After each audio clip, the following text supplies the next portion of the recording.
We're going to fast forward in this video to hopefully another service job that's coming in. It just kind of goes to show you the amount that comes through here. It actually expelled all of its glue on the shrink tubing there. And then here, where the heat had come through the wire so much that it had changed the color of the copper. And if you give it a bend here, you can see how hard and brittle it's become. I mean, it's starting to actually... So it's not supposed to be that? No, not at all. See, it's starting to fray and come apart. All right, so this video, we're going to talk a little bit about servicing. So part of Nomadik Customs deal is they have a service center here. And they've got service technicians to do certain different things. They can do full oil changes. Do you guys do car stuff too? Like, I know you guys do, but do you do... I've never seen anyone do it here. But you could. Definitely could.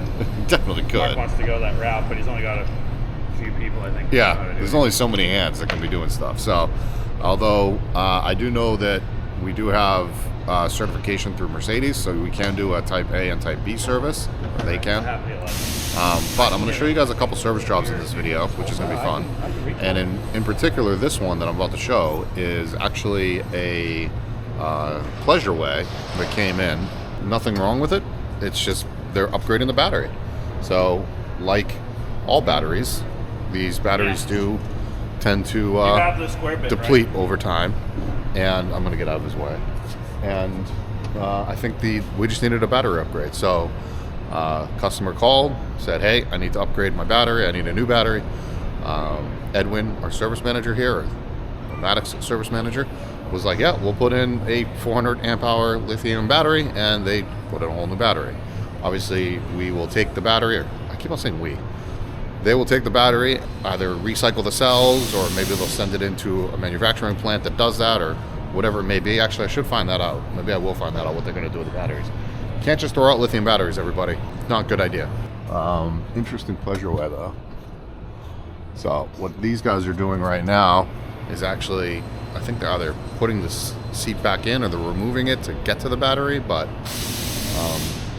that's part of what Nomadik Customs does here at Service Center. So before we check out another service job that's going to be coming in, let's go over to a part of Nomadik's area that is actually building their own custom electrical boxes for each one of their vans, because I'm obviously surrounded by vans that are behind. As I walk over to where they assemble the boxes, I actually thought about this while I was walking away. Like if they were to do that to a DIY build, it might be a little different, and that is because a DIYer or backyard builder may not have put the proper breakers in place to kind of make that work properly.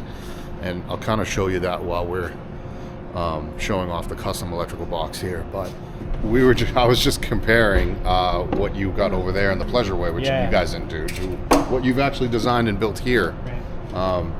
Now you are a certified, Nomadik Customs is a certified Victron. I don't know, are you a dealer? I don't think you're a dealer, but you are a upfitter for Victron or whatever, right? Is that what it is? Mm-hmm. Yeah. And this is Malachi, and he was completely trained by actually Victron people and you, because you're a Victron guy. Yeah, we work with Trek Systems, and they sent out some Victron reps and trained us up on Trek Systems. Trek Systems, yeah. Something like this compared to like what's over there in the pleasure way.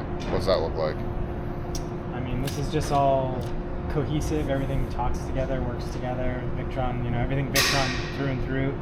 It all interfaces through the Servo GX. You've got one interface touchscreen to kind of check everything, set everything, turn everything on and off.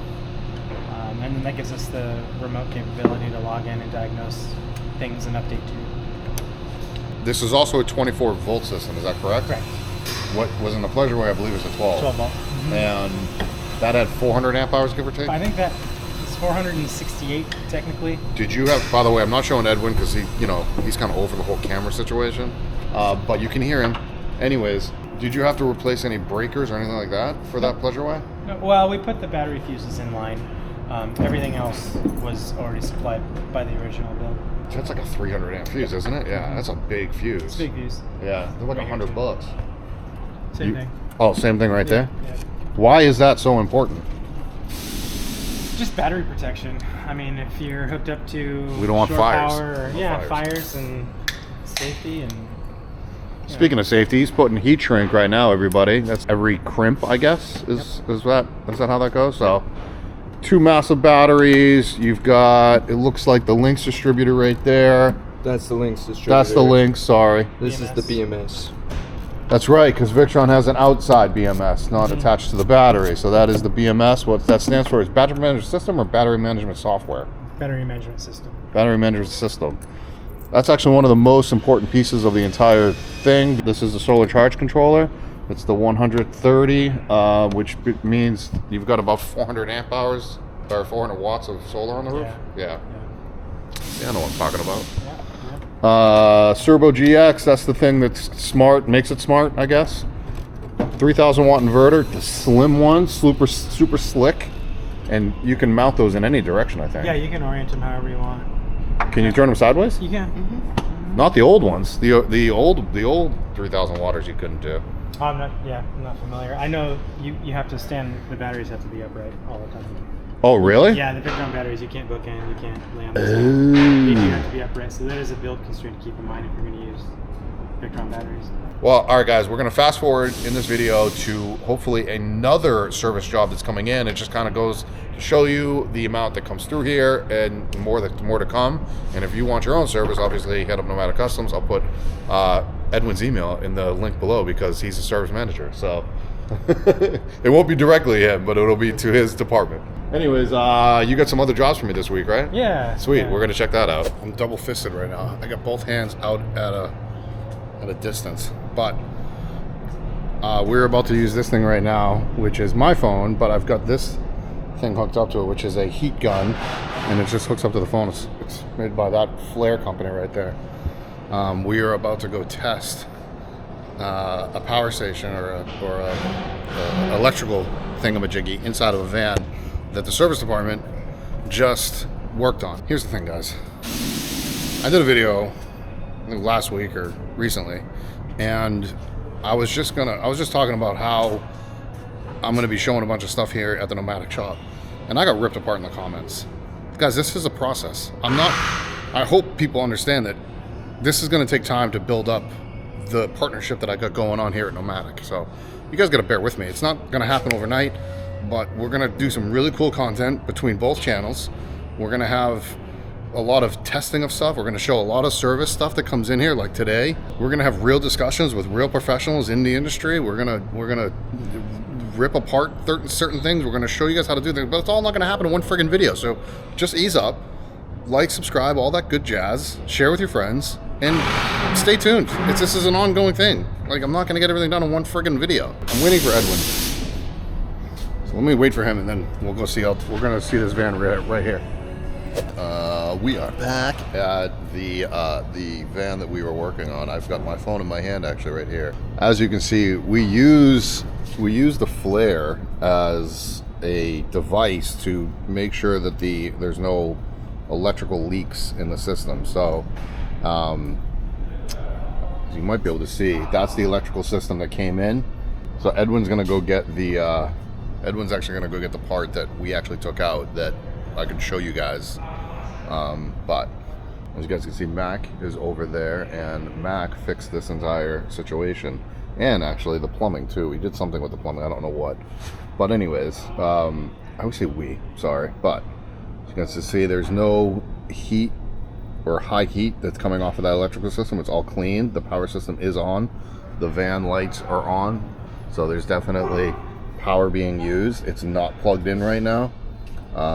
We charged it up, so it's all good, and you might be able to see like the degree temperature on that is the temperature of the shop right now is 69 degrees.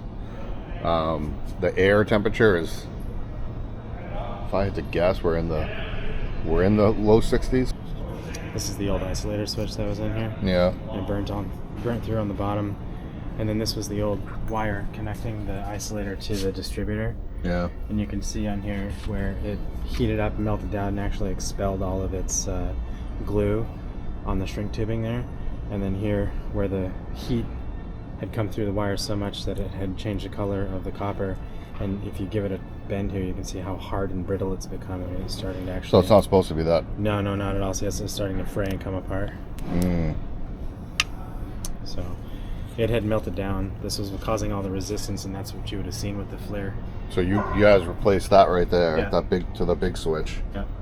You guys do jobs like this all the time, but you know, you've seen a whole bunch of like stuff that has been almost caught on fire. Yeah, for sure. But they can just contact you if they don't know. Like this was a DIY job. Actually, he said an electrician did this. Yeah, he DIY'd this van with a friend and hired an outside electrician to wire this up. And like overall, I'd say they did a pretty good job. Yeah, it's not bad. No, there's some best practices things to take care of. I mean, this van's going through an earthquake when it's driving around, right? Mm-hmm. So there's no telling. The lugs were loose on the bottom of the switch. That could have just been from driving around. Yeah, it could have been. Which caused that resistance. Well, I heard when you were talking to him, you talked a lot about the size of that hole, and I think with the earthquake, that it didn't fit the. That could attribute to, they used 1/2-inch stud holes on everything in here, and these are all 5/16, and a couple of them are 3/8. Okay. But in any case, these were all oversized, and so due diligence dictated that we took the covers off of everything and checked out the fasteners on everything, and as necessary, we added larger washers to create more surface area. Yeah. On every connection. When he came in, his power system was not working at all, right? No, it was dead, working. Right? It was only. He couldn't explain it because it was only working in the sunlight, and that's just because the solar charger was inputting power into the Lynx distributor, firing his lights on. Oh. And then when he would take it out of the sunlight or it would get dark, he didn't know why it just died. And that's why. Yeah. Okay. Yeah. That He makes. wasn't getting any battery power through into the distributor. Yeah. Having like marine electrician experience is a little bit different than house electrical experience. Yeah. And same going both ways. Like Yeah, totally. a marine electrician is not going to know house electrician stuff. Electrical. Yeah. Yeah. This is Parker, by the way, everybody. Parker is Yeah. Edwin's dog. One of the shop dogs. Parker likes being on camera. Edwin is not a big fan of the camera, so we'll leave it at that. All right, well, this one's out, and then we're going to end the video, actually. We're going to go talk to Mac, I think, and what Mac is working on, which I believe is just a S-bar heater or something. Yeah, it's a hydronic heater that's gunked up, and It's not one of yours. it's a... Not one of like a Nomadik Custom build. Yeah, the service intake said it was built by Troy. Or the heater was installed by Troy. The heater was installed I by don't Van think Life Tech. Troy didn't build the van. But, yeah. No, Troy did not probably build that van. No. That must have been like an OG one then, because he hasn't done an install in a Van Life Tech in a long I time. think so. It's been a while. Wow. All right, we'll go check that out. All right, so another service job, and we're going to end the video here, but it looks like it's another DIY build. Again, nothing wrong with it. I liked it. I'm a DIYer myself. I'm probably going to do another van here soon. Stay tuned for that. While Mac is finishing up, what are you doing? Just cleaning an S-bar? No, we're doing a full diag on it. Diagnostic? Yeah. Well, then there you go. Doing a Part. Clean it, test all the components, put it back together again. I would say Mac is Edwin's go-to person when it comes to service stuff, because Mac knows pretty much everything there is to know about all of the systems. So if you are going to come get your van serviced at Nomadik Customs, then Mac's going to probably be the one working on it. That's right.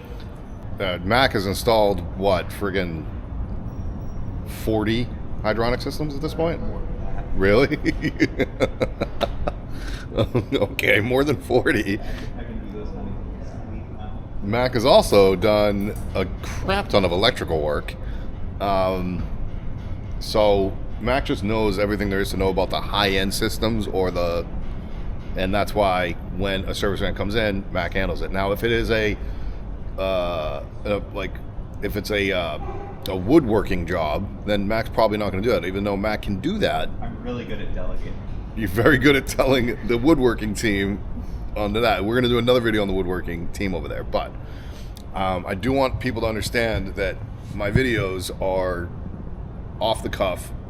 I come in here, I grab it, and I go. We're going to have topics of discussion, like today's was kind of about service and the electrical components, but we are going to get more in depth. It's just going to take some time, everybody. Don't worry, they're all coming. We're also going to have like a sit-down, one-on-one discussions or even a panel discussion. We're going to set that up here very soon.